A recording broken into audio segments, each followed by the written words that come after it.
कुछ दिनों तक लंबी खामोशी रही। अंग्रेजों को डाक तार की सुविधाएं प्राप्त थीं।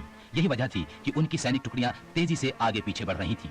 उन्हें ब्रिटेन से भी सहायता प्राप्त हो गई। इसी बीच पंजाब और उसके आसपास के इलाके कुमुक पहुंच गए। ब्रिटिश फौजों ने पूरी ताकत के साथ 4 सितंबर को दिल्ली पर हमला बोल दिया।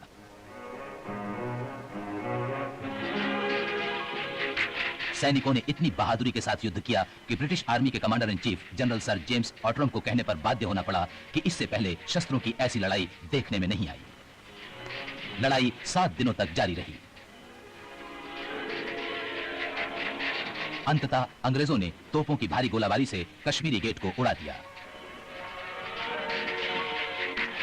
हर गली कूचे में लड़ने के बाद ही अंग्रेज 21 सितंबर को दिल्ली पर कब्जा कर पाए। आतंक का राज्य अपनी चरम सीमा पर था।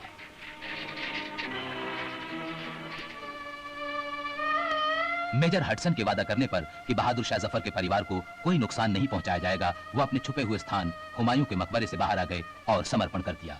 हडसन ने उनके 2 पुत्रों और एक नाती को गिरफ्तार कर लिया और स्वयं बड़ी बेरहमी से उन्हें गोलियों से भून दिया।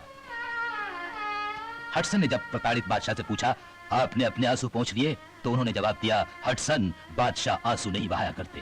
बहादुर शाह जफर को रंगून भेज दिया गया। उन्होंने अपनी जिंदगी के आखिरी दिन अपने देश की आजादी के लिए दुआओं में गुजारे। मृत्यु के पहले उनके भीतर का शायर क्रंदन कर उठा। नसीब जफर दफन के लिए 2 गज जमीन भी न मिली कुए यार में।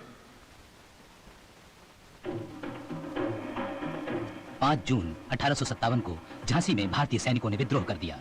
जनता की प्रार्थना पर झांसी की रानी लक्ष्मीबाई ने उन्हें नेतृत्व देने की बागडोर संभाली। रानी ने कई रियासतों के शासकों को लिखा कि वो एक होकर विदेशियों से लड़ने के लिए तैयार हो जाएं। यह है झांसी का किला, अदम्य साहस का प्रतीक।